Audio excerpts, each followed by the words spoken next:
भारतीय सनातन संस्कृति में सिंदूर का विशेष महत्व है। यह केवल सौंदर्य का प्रतीक नहीं, बल्कि शक्ति, भक्ति और शुभता का भी प्रतीक है। सिंदूर को विशेष रूप से मंगलवार और शनिवार को हनुमान जी को अर्पित किया जाता है।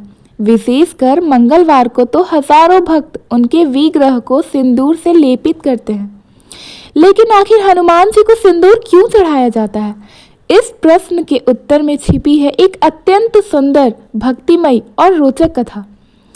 सिंदूर संस्कृत शब्द है जिसका अर्थ होता है लाल रंग या शुभ पाउडर। विवाहित स्त्रियां इसे अपनी मांग में लगाती हैं। यह पति की दीर्घायु और कल्याण का प्रतीक माना जाता है। यही सिंदूर जब हनुमान जी को चढ़ाया जाता है तो वह एक उच्च कोटि की भक्ति का प्रतीक बन जाता है। लाल रंग ऊर्जा, शक्ति और भक्ति का प्रतिनिधित्व करता है। यह मंगल ग्रह से संबंधित होता है जो हनुमान जी के अधिपति ग्रह माने जाते हैं। सिंदूर का लेप दृढ़ संकल्प, साहस और रोगनाश का प्रतीक है। हनुमान जी को मंगलवार का देवता माना जाता है। मंगलवार को उपवास, पाठ और पूजन विशेष फलदायी होते हैं। सिंदूर चढ़ाकर हनुमान जी को प्रसन्न करने में से मंगल दोष, भूत प्रेत बाधा, शनि की पीड़ा आदि दूर होती है। कुछ क्षेत्रों में लोग हनुमान जी के अंगों को सिंदूर से पोतते हैं और फिर अपने माथे पर उसका तिलक लगाते हैं। यह माना जाता है कि ऐसा करने से भय समाप्त होता है, शत्रु शांत होते हैं और मन में भक्ति का संचार होता है। एक बार की बात है, लंका विजय के पश्चात जब श्री राम अयोध्या लौटे और उनका राज्याभिषेक हुआ तो अयोध्या में आनंद की लहर दौड़ पड़ी। सब ओर उत्सव का माहौल था। श्री राम, सीता माता राज सिंहासन पर विराजमान थे। हनुमान जी सदा की तरह सेवा में लगे थे, निस्वार्थ, निश्चल और पूर्ण समर्पित। एक दिन हनुमान जी ने देखा कि सीता माता अपनी मांग में सिंदूर भर रही है। उनकी भोली और भक्तिपूर्ण बुद्धि में यह प्रश्न उठा, माता यह सिंदूर क्यों लगाती हैं? वे विनम्रता से माता सीता के समीप गए और हाथ जोड़कर पूछा, माँ कृपया बताइए कि आप रोज अपनी मांग में यह लाल रंग क्यों लगाती हैं? सीता माता मुस्कुराईं और कहीं, उनकी ममता और वात्सल्य हनुमान जी पर सदैव बरसता था। उन्होंने उत्तर दिया, पुत्र हनुमान, मैं यह सिंदूर इसलिए लगाती हूँ कि मेरे स्वामी श्री राम की आयु लंबी हो और वे सदैव सुखी रहें। यह एक पतिव्रता स्त्री का कर्तव्य है। हनुमान जी यह सुनते ही अत्यंत भाव विभोर हो गए। उन्होंने सोचा, यदि केवल थोड़ी सी सिंदूर लगाने से प्रभु श्री राम की आयु लंबी होती है तो क्यों न मैं अपने पूरे शरीर पर सिंदूर लगा लूं, ताकि मेरे प्रभु सदा अमर रहें, सदा प्रसन्न रहें। वह सीधा बाजार गए, एक दुकानदार से ढेर सारा सिंदूर लिए। फिर वहां से सीधे एकांत में जाकर सिर से लेकर पैर तक पूरे शरीर को सिंदूर से लेपित कर लिए। वह लाल रंग में पूरी तरह रंग गए, जैसे भक्ति में रसे बसे हो। उनका शरीर लाल था, नेत्र लाल और हृदय राम नाम से ललायित। जब हनुमान जी इस रूप में श्री राम जी के दरबार में पहुंचे तो सब चौंक गए। कुछ मुस्कुराए, कुछ आश्चर्यचकित रह गए। सीता माता भी विस्मित रह गई। श्री राम ने स्नेहपूर्वक पूछा, हनुमान यह क्या किया तुमने? हनुमान जी का उत्तर, भक्ति का सर्वोच्च प्रणाम है। हनुमान जी ने सिर झुकाकर कहा, प्रभु माता सीता ने कहा कि सिंदूर लगाने से आपकी आयु बढ़ती है, इसलिए मैंने अपने पूरे शरीर को सिंदूर से ढक लिया ताकि मेरी भक्ति से आप सदा सुरक्षित रहें और अमर रहें। श्री राम की आंखें भर आई। यह सुनकर श्री राम की आंखों में आंसू आ गए। वह बोले, हनुमान तुम केवल मेरे भक्त नहीं, मेरे आत्मा हो। तुम्हारी भक्ति अनन्य है, अनोखी और अतुलनीय है। इस घटना के पश्चात हनुमान जी को सिंदूर चढ़ाने की परंपरा शुरू हुई। भक्तों ने जाना कि हनुमान जी को सिंदूर बहुत प्रिय है क्योंकि वह श्री राम के कल्याण का प्रतीक है। जब अयोध्या में हनुमान जी का यह सिंदूर लेपित रूप लोगों ने देखा तो पूरा नगर स्तब्ध रह गया। एक देवता जो स्वयं अत्यंत शक्तिशाली है, वे भी यदि किसी के दीर्घायु और कल्याण के लिए इतना समर्पण दिखा सकते हैं तो वह भक्ति सर्वोच्च मानी गई है। श्री राम ने स्वयं कहा, जो भी भक्त हनुमान जी को सिंदूर अर्पित करेगा उसका कल्याण निश्चित होगा, उसके सारे भय नष्ट होंगे, उसके जीवन में भक्ति, शक्ति और शांति का वास होगा। तभी से लोगों ने अपने घरों, मंदिरों और हर गली नगर में हनुमान जी को सिंदूर चढ़ाना शुरू किया। प्रारंभ में यह परंपरा अयोध्या और काशी में आरंभ हुई, फिर धीरे धीरे यह उत्तर भारत, गुजरात, महाराष्ट्र, राजस्थान, बंगाल और दक्षिण भारत तक फैल गई। जहाँ जहाँ राम कथा का प्रभाव था, वहाँ वहाँ सिंदूर चढ़ाने की यह लीला घर घर में गूंजने लगी। मंगलवार और शनिवार, ये दोनों दिन हनुमान जी के पूजन के लिए विशेष माने गए हैं। मंगलवार को मंगल ग्रह का दिन माना जाता है और हनुमान जी मंगल के कारक हैं। शनिवार को शनि दोष, बाधाएं और दरिद्रता से मुक्ति के लिए हनुमान जी को सिंदूर चढ़ाया जाता है। हनुमान जी को सिंदूर चढ़ाने से डर, भूत प्रेत बाधा, मानसिक अशांति से मुक्ति मिलती है।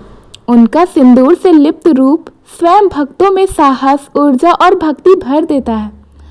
कुछ भक्तों ने यह भी अनुभव किया है कि हनुमान जी के विग्रह से सिंदूर लिया और माथे पर लगाया तो तुरंत ही भय समाप्त हो गया।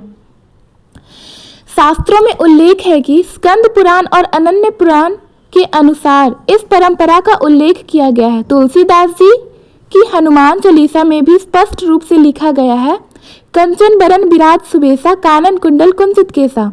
यानी कि इसका अर्थ है कि कंचन वर्ण यानी कि स्वर्ण सा तेजस्वी शरीर, किंतु भक्तों ने उन्हें लाल सिंदूर से रंगा हुआ है और उनकी पूजा कर रहे हैं। हनुमान जी की पूजा समाप्त सप्ताह के 7 दिन की जाती है, लेकिन मंगलवार को उनकी विशेष आराधना की जाती है। संपूर्ण भारतवर्ष में इन दिन लाखों श्रद्धालु उपवास रखते हैं, मंदिरों में सिंदूर चढ़ाते हैं और संकट मोचन की स्तुति करते हैं। लेकिन आखिर क्यों मंगलवार को ही? इस प्रश्न के पीछे छुपा है ग्रह, ज्योतिष, पौराणिक कथा और भक्ति भाव का अद्भुत संगम। भारतीय ज्योतिष में मंगल ग्रह को ऊर्जा, साहस, क्रोध, रक्त और युद्ध का कारक माना गया है। मंगल एक उग्र ग्रह है। यदि किसी कुंडली में इसका दोष होता है तो जीवन में अशांति, वैवाहिक कलह और दुर्घटनाएं हो सकती हैं। पौराणिक मान्यताओं के अनुसार हनुमान जी को मंगल ग्रह पर नियंत्रण प्राप्त है। वे स्वयं अग्नि के समान तेजस्वी, वीर और बलवान हैं। उन्होंने ही राहु, केतु, शनि, मंगल जैसे समस्त ग्रहों को नियंत्रित किया हुआ है। विशेष रूप से मंगल ग्रह को शांत करने के लिए हनुमान जी की पूजा अत्यंत प्रभावी मानी गई है। लाल रंग मंगल का प्रतिनिधित्व करता है और सिंदूर भी लाल होता है। हनुमान जी को सिंदूर चढ़ाने से मंगल दोष का शमन होता है।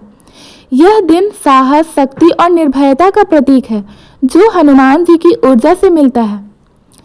मंगलवार को हनुमान जी की पूजा से सभी दोष, ग्रह दोष दूर हो जाते हैं। दुर्घटनाएं, रक्तचाप, हृदय संबंधी समस्याएं नियंत्रित होती हैं। भूत प्रेत बाधाएं, नजर दोष और मानसिक डर समाप्त हो जाते हैं। हनुमान चालीसा या संकट मोचन स्तोत्र का पाठ, हनुमान मंदिर में सिंदूर चढ़ाना, मूंग के दाने और गुड़ का भोग लगाना, श्री राम नाम का जाप करना, ब्रह्मचर्य का पालन और सेवा करना ही मंगलवार के कार्यों में सम्मिलित है। कई भक्तों ने यह अनुभव किया है कि मंगलवार को हनुमान जी को सिंदूर चढ़ाने से उनके जीवन की रुकावटें दूर हो गई हैं। कोई नौकरी मिल गई, किसी का विवाह तय हो गया, किसी को कर्ज से छुटकारा मिल गया। यही नहीं, कुछ लोगों ने तो यह भी महसूस किया है कि हनुमान जी स्वयं स्वप्न में दर्शन देते हैं। सदियों बीत चुके हैं, लेकिन हनुमान जी की सिंदूर लीला आज भी उतनी ही प्रासंगिक और प्रभावशाली है जितनी त्रेता युग में थी। भारत के हर गांव, शहर, गली, पहाड़ी, मंदिर और नदी किनारे स्थित हनुमान मंदिरों में एक परंपरा कभी नहीं टूटी, सिंदूर चढ़ाने की। उत्तर प्रदेश की एक कथा है। एक महिला को हर मंगलवार सिर दर्द और बेचैनी होती थी। किसी ने सलाह दी कि मंगलवार को हनुमान मंदिर में जाकर सिंदूर चढ़ाएं और हनुमान चालीसा का पाठ करें। 3 हफ्तों में उनका सिर दर्द हमेशा के लिए समाप्त हो गया। वह आज भी हर मंगलवार को मंदिर जाती। मुंबई की एक व्यापारी की कथा। एक व्यापारी का व्यापार लगातार घाटे में जा रहा था। उसने किसी पंडित से उपाय पूछा तो बताया गया कि हनुमान जी को हर मंगलवार सिंदूर चढ़ाएं और श्री राम नाम का माला का जाप करें। उसने ऐसा ही किया। 3 महीने बाद उसका व्यापार उठने लगा और आज वह लाखों कमा रहा है। सिंदूर केवल एक रंग नहीं, विश्वास है। जब कोई भक्त हनुमान जी को सिंदूर अर्पित करता है, वह केवल रंग नहीं चढ़ाता, वह अपनी पीड़ा, श्रद्धा और समर्पण अर्पित करता है। हनुमान जी उस सिंदूर को स्वीकारते हैं और भक्त के संकट अपने ऊपर लेते हैं। काशी विश्वनाथ से लेकर कन्याकुमारी तक हनुमान मंदिरों में लाल रंग के रंगे विग्रह हजारों भक्त की आस्था का केंद्र है। जैसलमेर का सालासर बालाजी, दिल्ली का संकट मोचन मंदिर, राजस्थान का मेहंदीपुर बालाजी, सब जगह सिंदूर की ये परंपरा आज भी चमत्कार दिखा रही है। यदि कोई भी व्यक्ति सच्चे मन से हनुमान जी को सिंदूर चढ़ाकर उनके चरणों में समर्पित हो जाए तो उसके जीवन की हर उलझन सरल हो सकती है, क्योंकि हनुमान जी केवल बल के देवता नहीं, वे भक्तों के भाव के देवता हैं। जहाँ श्री राम नाम का जाप होता है, वहाँ हनुमान जी का धाम होता है। जहाँ सिंदूर की रेखा होती है, वहाँ संकटों की समाप्ति निश्चित होती है। जय श्री राम। धन्यवाद। अगर आपको ये स्टोरी अच्छा लगा तो प्लीज़ हमारे वीडियो को लाइक करें, अपने फ्रेंड्स फैमिलीज में शेयर करें और हमारे चैनल को सब्सक्राइब करना ना भूलें। धन्यवाद। राधे राधे। जय हनुमान जी।